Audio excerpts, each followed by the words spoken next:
Daily routines of prisoners on the rock. The silence broke before dawn, and by the time the cell doors opened, a man was already gone. No alarms echoed across the tier. No one spoke his name. On an island surrounded by freezing currents and guarded by routine, absence carried weight. When a prisoner failed to appear for count, the entire system shifted in ways few outsiders ever saw. Long before tourists photographed the empty corridors of Alcatraz, before reform debates reshaped San Quentin, and before headlines circled Rikers Island, daily routine determined who endured confinement and who did not. Behind these walls, the story continues. Subscribe, like, share, and comment to follow what happens next. Before sunrise fully reached the bay, correctional officers moved tier by tier through Alcatraz Federal Penitentiary, conducting the first formal count of the day. Every man had to stand beside his bunk, visible and accounted for. The ritual was precise and repeated multiple times daily. At Alcatraz, located on a rocky island in San Francisco Bay, routine functioned as both structure and surveillance, minimizing opportunity for disorder. Cells measured roughly 5 by 9 feet, containing a steel cot, a small fold-down shelf, a sink with cold running water, and a toilet. Personal possessions were limited to essentials approved by staff. Breakfast followed shortly after the morning count. Inmates walked silently to the dining hall in assigned lines, monitored closely. Meals were simple but reportedly better than many state prisons of the era. Food quality was deliberate policy. Administrators believed that adequate meals reduced tension and discouraged unrest. Refusing food or wasting it could result in disciplinary consequences, reinforcing the importance of compliance. After breakfast, men dispersed to assigned work details. Alcatraz operated largely through inmate labor, from kitchen duty to laundry operations and maintenance tasks essential to the prison's daily function. Some prisoners worked in the industries building, laundering military uniforms or repairing equipment. Others handled basic sanitation, scrubbing corridors and maintaining plumbing systems critical on an isolated island facility. Work assignments were privileges that could be revoked. Good behavior meant access to steadier jobs, while infractions often resulted in isolation or reassignment to less desirable duties within the prison. Silence was historically enforced during meals in Alcatraz's early years, though strict silence policies relaxed over time. Even so, conversation remained limited and carefully monitored by correctional staff. Recreation was rare but structured. On designated afternoons, inmates accessed the yard for brief periods. They could exercise, play limited games like baseball or weightlifting, or simply walk the perimeter. From the yard, the skyline of San Francisco appeared deceptively close. Ferries passed daily, carrying civilians unaware of individual routines unfolding behind reinforced walls just across the water. But proximity to freedom created psychological strain. The view reminded inmates of distance measured not in miles, but in security layers, patrol routines, and the cold, fast-moving currents below. Cells were inspected regularly. Officers checked for contraband, altered fixtures, or signs of tampering. Even minor modifications to vents or plumbing drew immediate scrutiny and potential disciplinary action. Mail privileges were tightly regulated. Letters were censored, outgoing and incoming, to prevent escape plans or coded messages. Communication with the outside world remained conditional and controlled. Library access existed, offering books approved by administration. Some inmates used reading as mental escape, while others pursued correspondence courses when permitted under federal guidelines at the time. Religious services were conducted periodically, led by visiting clergy. Attendance was voluntary but structured, another reminder that even spiritual expression occurred within institutional boundaries. Medical care operated from a small infirmary staffed by prison medical personnel. Illnesses were treated on-site when possible, though serious cases required transfer under heavy security to mainland facilities. The day continued through repetitive structure: work, supervised movement, additional counts. Predictability formed the backbone of Alcatraz operations, minimizing uncertainty for both staff and inmates. Yet routine did not eliminate tension. Alcatraz housed individuals considered particularly disruptive elsewhere. Many had histories of escape attempts or violence in other federal institutions. Isolation cells, known informally as the hole, served as disciplinary housing. Conditions were stricter, meals reduced, privileges removed. Placement there could last days, sometimes longer, depending on conduct. Evenings brought another formal count.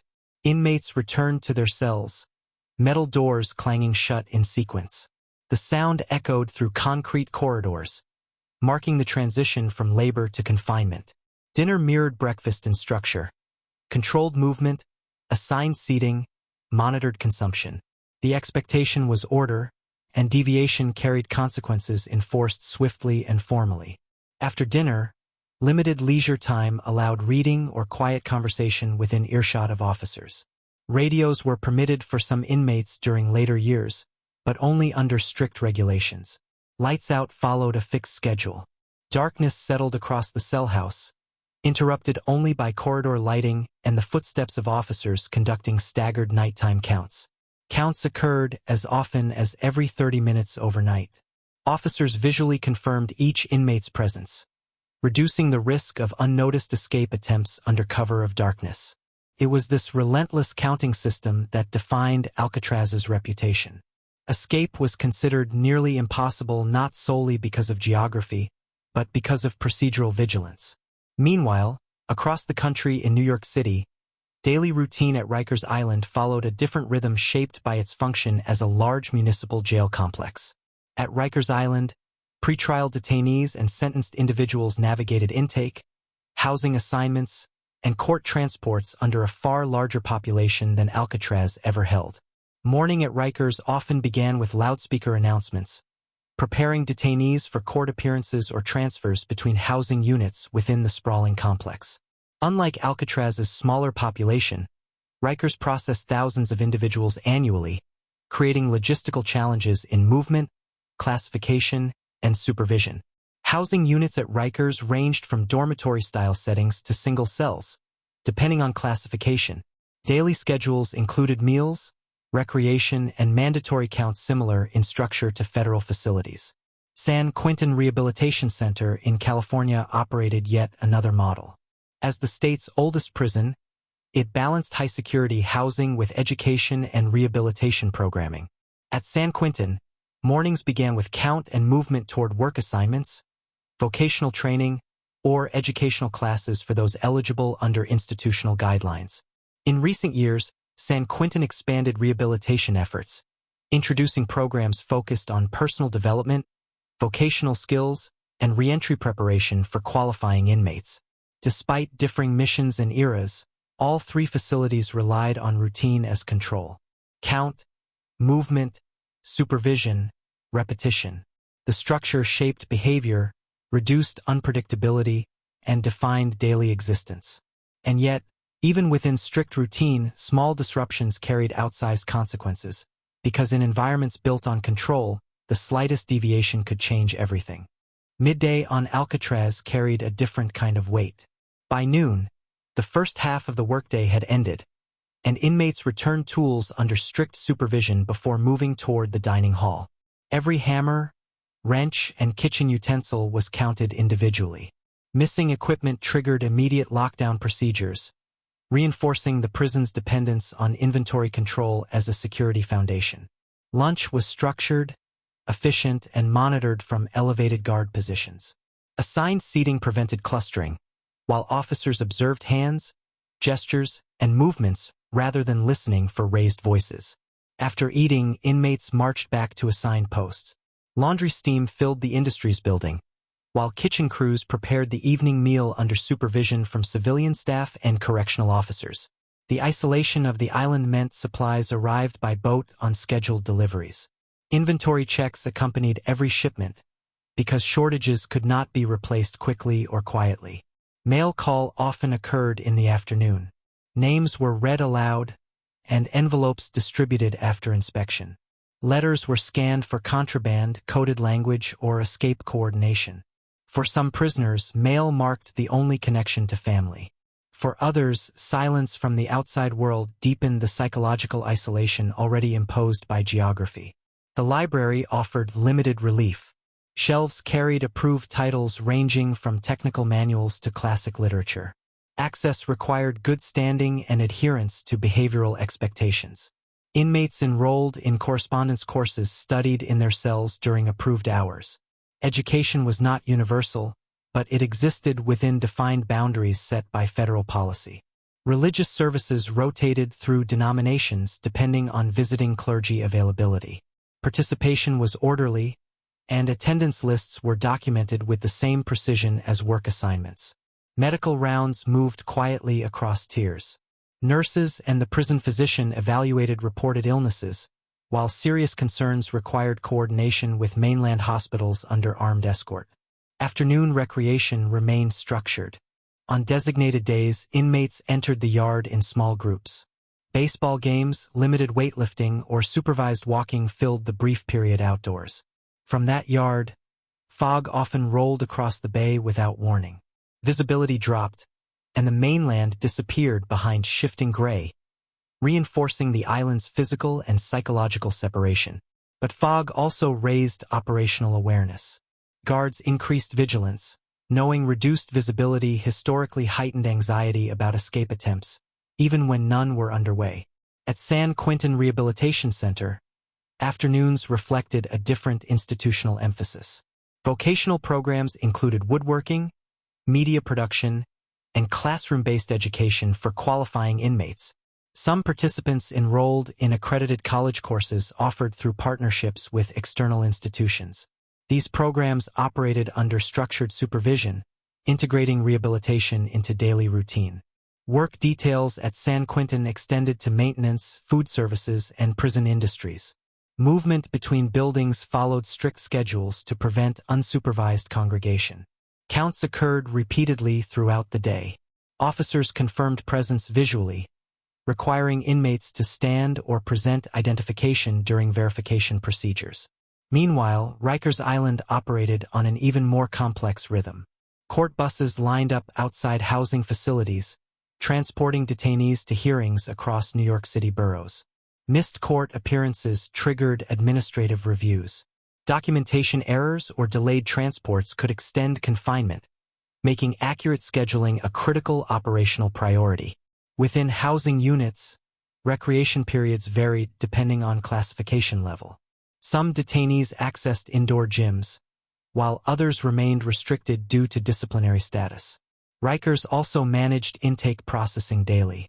New arrivals underwent medical screening, fingerprinting, and classification interviews to determine housing placement. Classification decisions weighed factors such as charge severity, prior history, and gang affiliations. Placement aimed to reduce conflict while managing a fluctuating population. Back on Alcatraz, late afternoon marked tool return once more. Supervisors inspected workspaces for tampering, loose materials, or structural alterations that could signal escape planning. Prison administrators relied heavily on predictability. Routine minimized uncertainty, but it also created patterns inmates could observe and study over time. Evening approached with another formal count. Officers recorded numbers against logs, double-checking discrepancies before doors closed for dinner movement. Dinner maintained the same structure as earlier meals. Balanced portions were distributed, and leftover food disposal remained regulated to prevent stockpiling.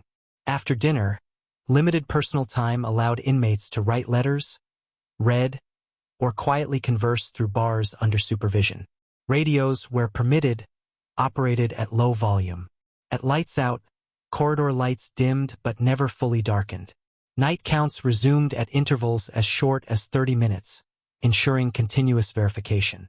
It was during these night checks that officers sometimes noticed subtle irregularities, altered bedding shapes, or unusual silence, prompting closer inspection.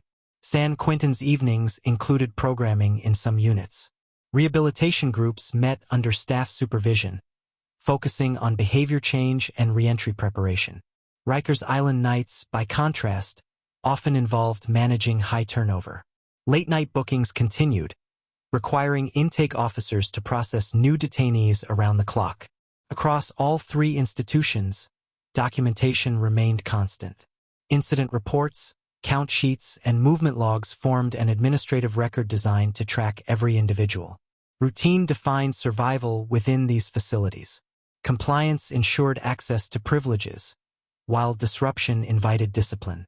Yet even within layers of procedure, administrators understood one reality.